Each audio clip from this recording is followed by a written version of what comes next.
Welcome to today's story, and before we begin, if you could hit the like button, hit the subscribe button, and share this with your friends and family, that would be absolutely wonderful. Okay, so what we got today is a great story, in my opinion, and I just want to remind you, do not forget to find the hidden clue throughout, and to put what it is in the timestamp in the comments to be pinned and entered into the giveaway. So with that being said, it's time to get into today's story. So as of now, it's time to slip into a mind that's not our own.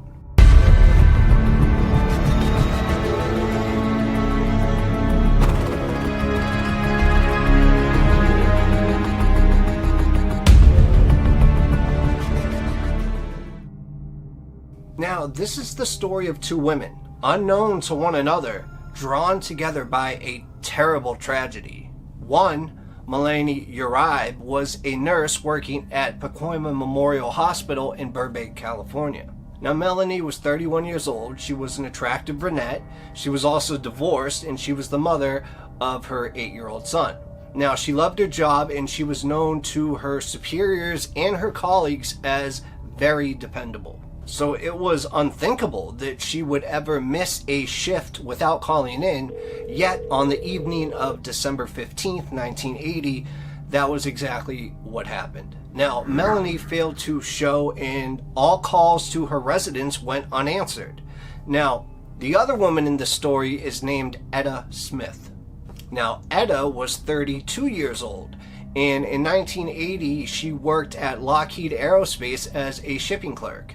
Now, like Melanie, she was liked and respected by her colleagues. Now, Etta entered the picture on December 17th, 2 days after Melanie's no-show at work. Now, Etta was just listening to the news on the radio when she heard a report about the missing nurse, and the police were conducting house-to-house searches in Melanie Uribe's neighborhood.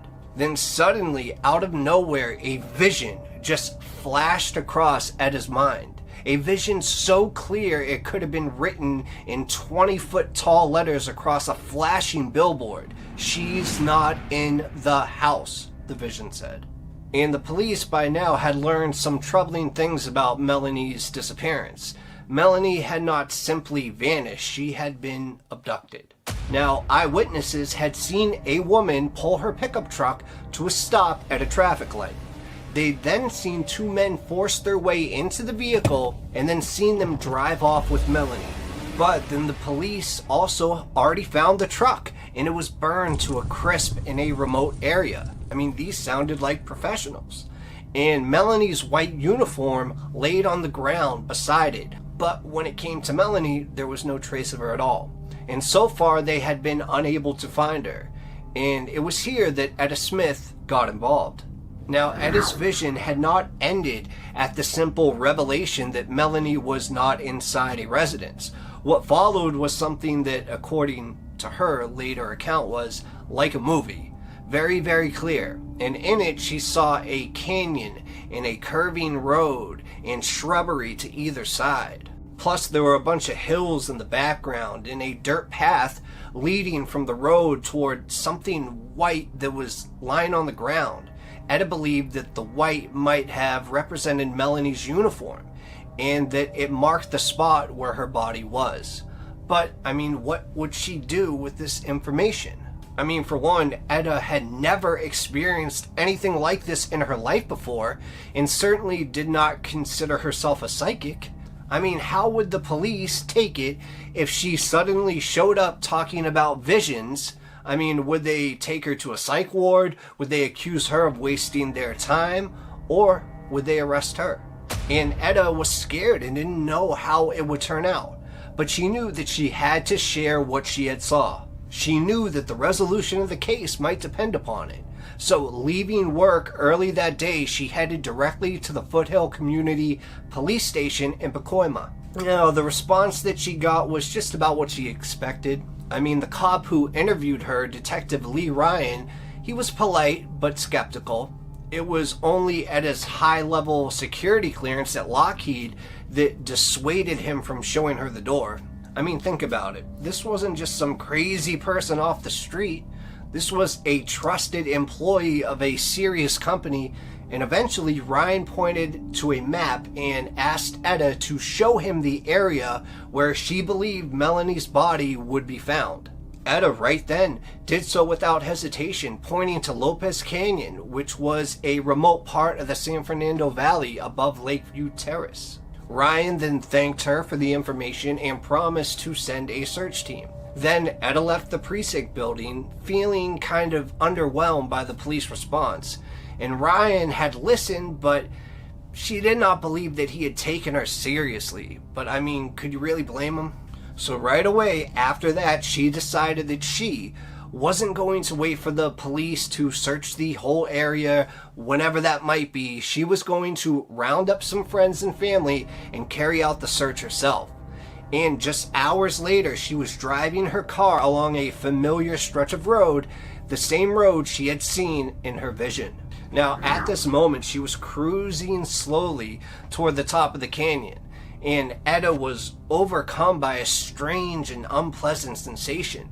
She felt as though she could feel Melanie's presence and could sense her trauma plus the fear. Now, she was more certain now than ever that Melanie was in this place. Something was telling her to turn her car around and head back to that road. And this is when here she spotted tire tracks and somehow knew that that vehicle had been the vehicle that was involved in this. Then further down the canyon, Etta was again overcome by a feeling of deja vu. This area she was now driving through was just like the place she had seen in her vision. The road with dense undergrowth to each side, and the hills in the distance, and the path leading into the shrubbery. And then Etta's daughter, sitting in the passenger seat, shouted out for her to stop. She'd seen something, and it was just at this time that Etta saw it too. And it was a person watching this on YouTube that all of a sudden got the instinctual urge to hit the subscribe button and to absolutely swipe right on the like button like your favorite Tinder profile. Wait a minute, sorry. Whew. I'm hallucinating again. Okay, so what they both saw was a pair of white uniform shoes protruding from a bush. Melanie had been found. Melanie Uribe, a woman who had dedicated her life to the service and care of others, had met a truly horrific end. Melanie had been savagely clubbed to death with a rock, suffering terrible head trauma. And before that, she had been subjected to brutal sexual assault by more than one perpetrator. And whoever had done this was still at large, posing a serious threat to the community. The police should have been putting all their resources behind finding them. Instead, their attention was focused on elsewhere. It was focused on, of all people, Etta Smith. Now, the very evening that Melanie's body was found, Etta was taken into custody. How, the police demanded, could she have known the location of the body? Etta told them what she told the detective Ryan before. It had come to her in a vision. And that drew, snorts of ridicule and mockery. Homicide investigators are skeptics at nature. They place, little faith in that paranormal mumbo-jumbo. But Etta was insistent, because she knew exactly how she came by this information, and she wasn't backing down. And when she continued to assert that she had no knowledge of the crime other than the image that had come to her, the detectives insisted that she take a polygraph. Etta agreed. And this is why I love supernatural stories, because of course, she passed. However, the police still would not believe her story. Yet think about it, that if the polygraph came back as her failing, the police definitely would have nailed her to the cross right there and then. They told her that she was being deceptive, and that they noticed her trying to control her breathing as she gave her responses. Etta said that she was just nervous, and I don't know how many of you have taken a lie detector test, but regardless of what it's about, you are going to be nervous. It's just the atmosphere that they put you in. They know they're making you nervous because they want you to slip up. And some believe that there's a more sinister reason, and that's to accumulate false positives. Now, the detective suggested that she was either involved in the murder or knew who it was. Then they accused her of lying to financially gain from this. by claiming the reward that was offered. And almost in tears at this point, Etta denied the scandalous accusation. And of course, the police responded by charging her with murder. Now, there is zero chance that Etta Smith would ever have been convicted on this charge, or that any DA in his right mind, or their right mind, would have put this case before a jury. But as it turned out, luckily, it would not come to that, because the case was solved soon after, and not by a psychic, but a criminal who could not keep his mouth shut.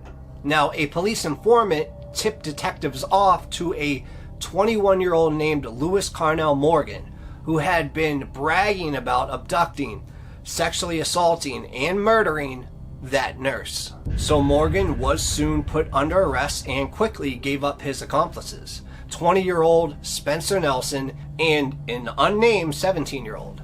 Now, once in custody, this disgraceful trio started talking, describing the terrible last hour of Melanie's life.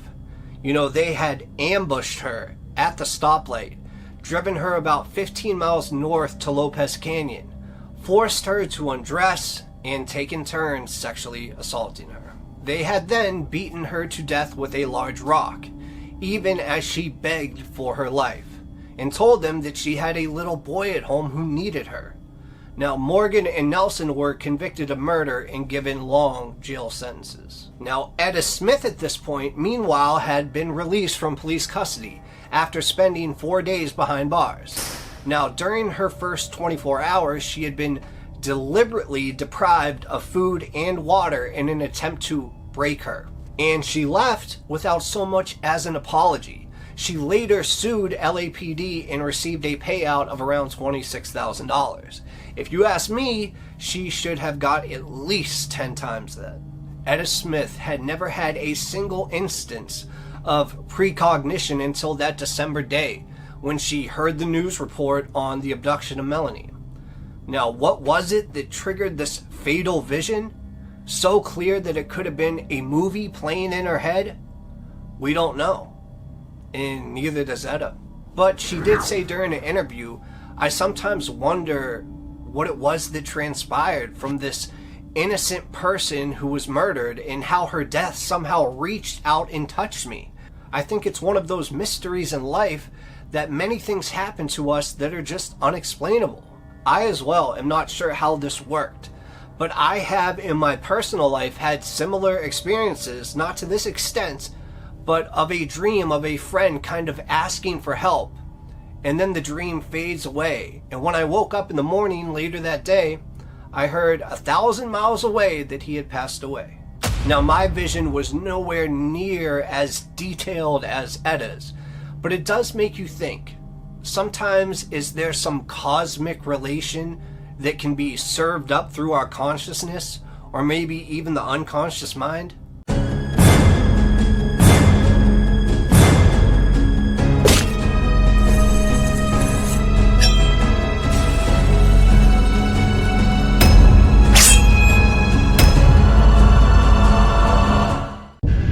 So did any of you think that a murder could be actually solved through a possession beyond the grave?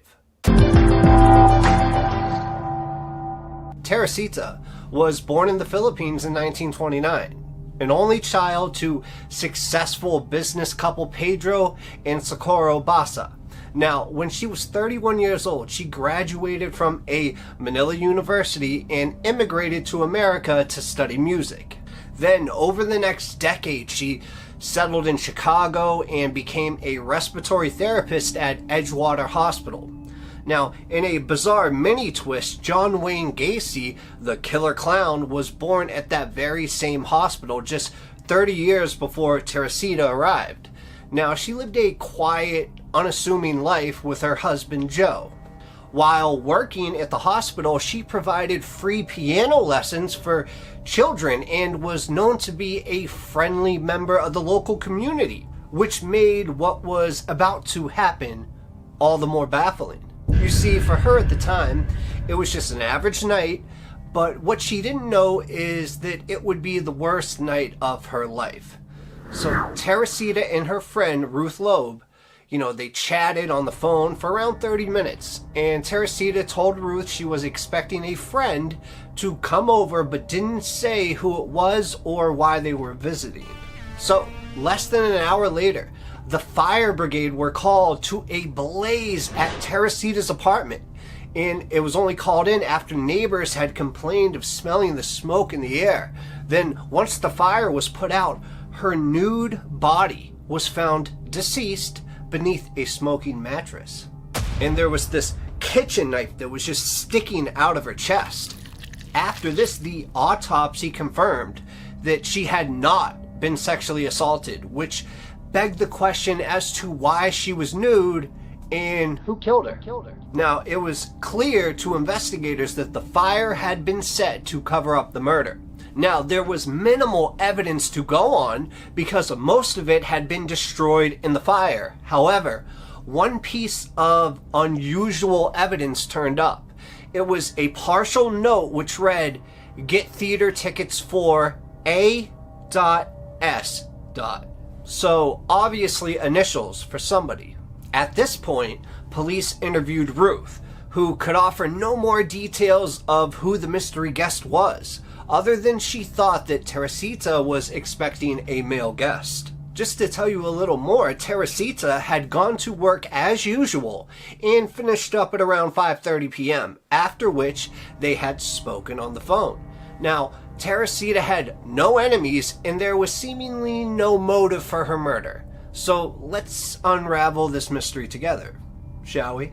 Theft was looked at as a possibility, but there was no evidence to suggest that anything had been taken or stolen, and so the case, unfortunately, and it seems this happens a lot, went cold.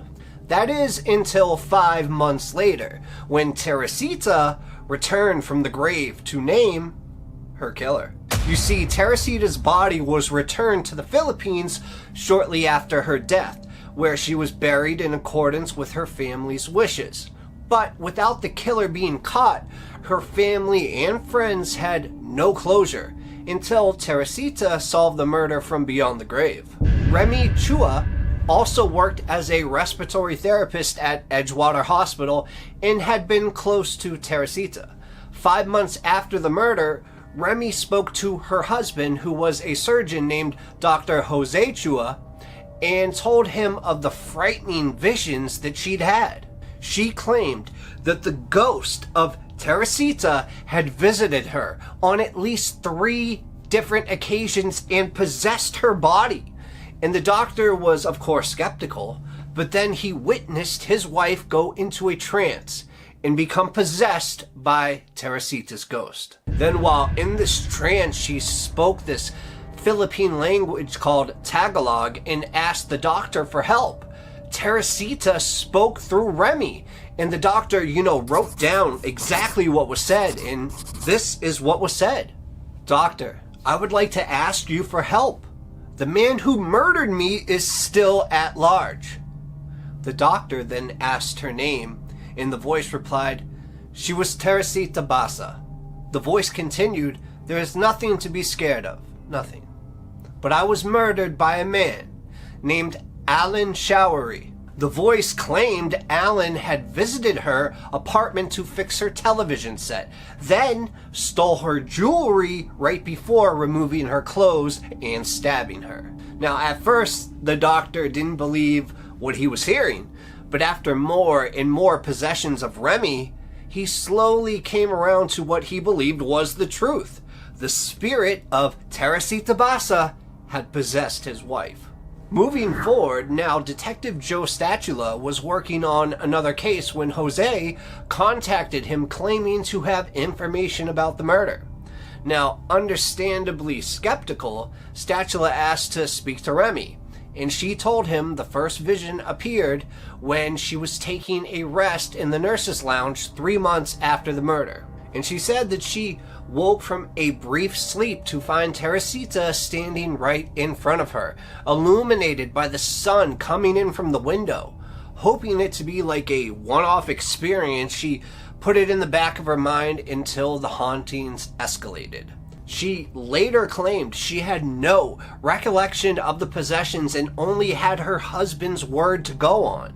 And you see, the supernatural was not something Statula was interested in, nor was it a basis to build a case, except Jose and Remy had given him a name, Alan Showery. Surely it was not a coincidence his initials matched those on the note found in Teresita's apartment, A.S. And it just so happened that Alan Showery was an assistant respiratory technician at the same hospital and was known to both Remy and Teresita.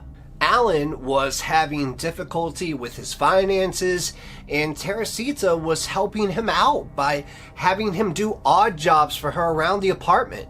Now, on the basis of visions and possessions, Statula and some of his officers went to Alan's home and arrested him.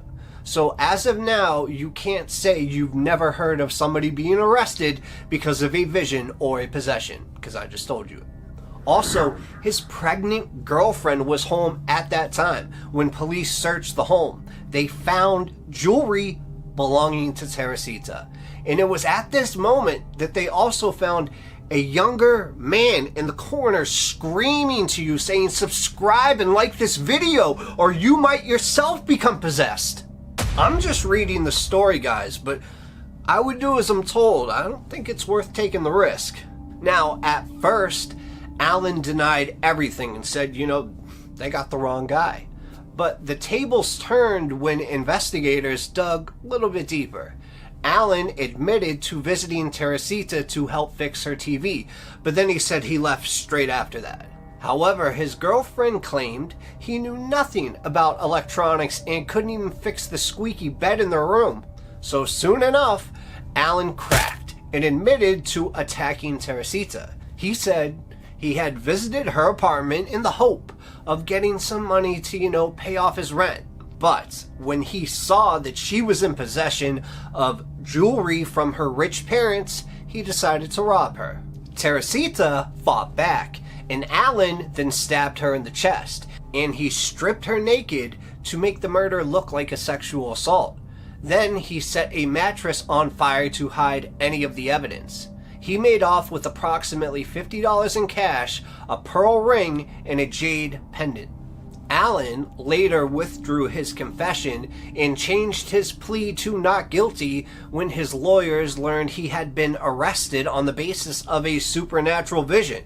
But with the previous confession in hand and the unusual evidence against him, the trial went ahead. And shortly before the trial started, Alan changed his plea again, and this time it was to guilty. Now, for some onlookers, it suggested that Teresita had haunted Alan in his cell, forcing him to change his mind.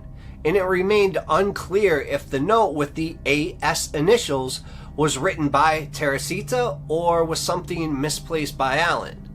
Now, was this case proof of the supernatural or something far more explainable? You see, Alan was ultimately convicted of murder and sentenced to 14 years in prison, a lesser charge for pleading guilty.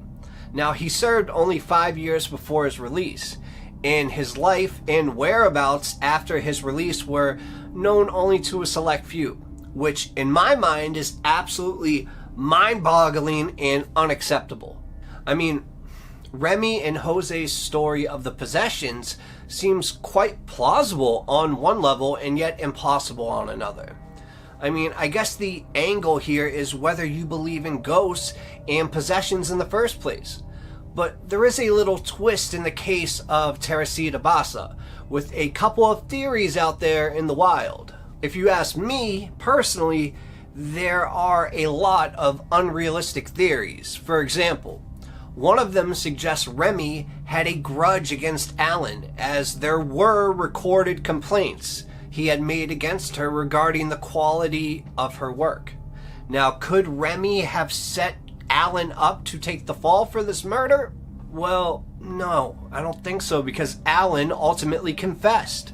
Now, whether you believe the main story or whatever other theory you choose, remember this. that the name Alan Showery, when it comes to Detective Stacula, is now recorded in the court files that he acted on the basis of a supernatural vision. This case was the first in recorded history where the spirit of a victim had solved their own murder.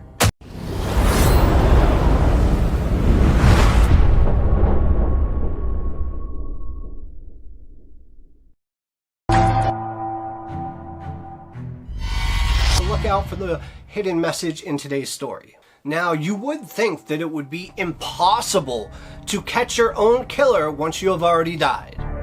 But in this case, not only is it possible or plausible, it happened. Candace Parchment was 15 years old, and she was living in Clayton County, Georgia with her mother, Kathy Hyatt.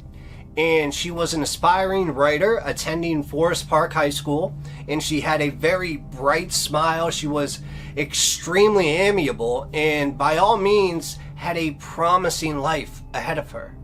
Now, Candace was very close with her mother following their immigration from Jamaica for a different, much better life.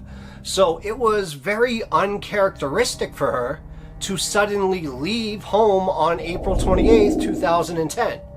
Now, Kathy actually couldn't get a hold of her daughter despite trying multiple times. She just kept calling and calling over a 6-hour period, and then she drove to report her missing. However, Kathy did receive 2 text messages from Candace's phone in the days that followed, saying that she was in Tennessee and okay.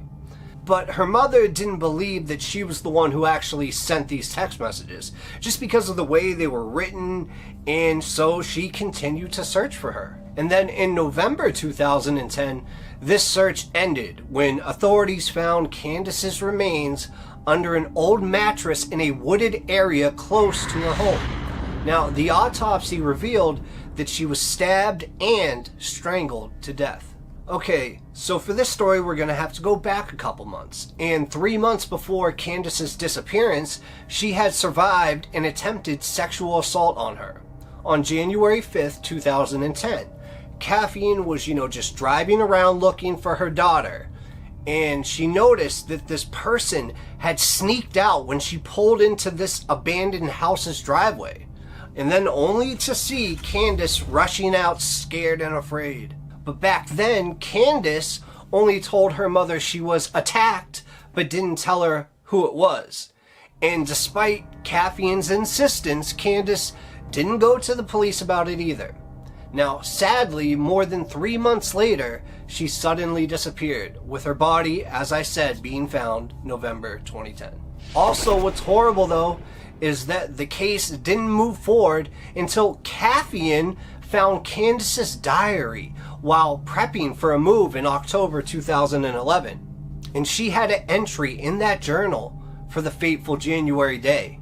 And the 15-year-old had identified her attackers as Marche Hickman and Jermaine Robinson, 2 teenagers from that area. According to the diary, it said Jermaine hit her in the head with a rake, and then Marche blocked the door to prevent her from running away. Jermaine then choked Candace while Marche groped young Candace.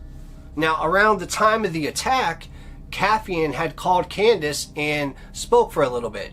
She had also come by the abandoned house, leading to the 2 men panicking and leaving. Now, it turned out Marche had also that day threatened to kill Candace if she told anyone what happened.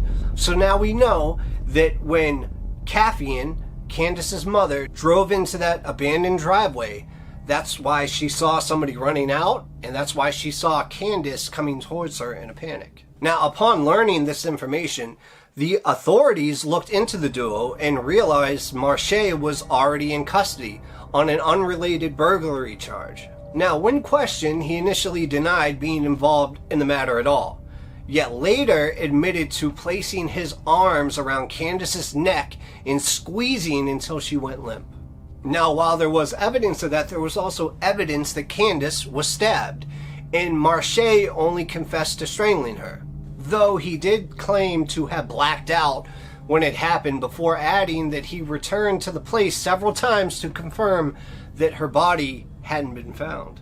Now, the remains were actually located near the apartment complex where Marche lived, and Jermaine later stated that he told him to hit Candice and choke her, threatening to kill them both if he didn't comply. Now, at Marche Hickman's trial, April 2013, he apologized for what had happened in a letter by stating, "I am sorry for what I have done. I was in a wrong state of mind, and this haunts me every day. I wish I could bring her back." Marche, who was then 21, was eventually found guilty on the charges of malice murder, felony murder, false imprisonment, attempted sexual assault, involuntary manslaughter, aggravated assault, aggravated battery, and concealing a death. But the defense had claimed that Jermaine was likely the killer because he knew more about the crime, especially as he'd once talked about Candice being stabbed. Now, furthermore, Marche's attorneys claimed her client was coerced into a confession and was interrogated for extremely long hours. Yet, in the end, the evidence spoke for itself, leading to him getting sentenced to life in prison without the possibility of parole, plus an additional 20 years. In fact, Marche was even handed down a concurrent 50-year sentence for the attack and attempted sexual assault. Now, on the other hand, Jermaine pleaded guilty to aggravated assault and testified against Marche in exchange for 10 years behind bars. Now, from what I can tell, Jermaine has now been released, and I guess he's kept himself out of trouble and kind of remained on a low profile, with his last known location being Forest Park in Georgia. But when it comes to Marche, he is currently serving his sentence at Telfair State Prison in McRae, Helena, Georgia, where he's expected to remain for the rest of his life. I hope you all enjoyed the story, and if you found the hidden clue in today's story, please place it in the comments with the timestamp, and not only will you get pinned, but also all the pinned people in 6 months will be up for a surprise giveaway. So do that right now, and I'll catch you guys later. Peace.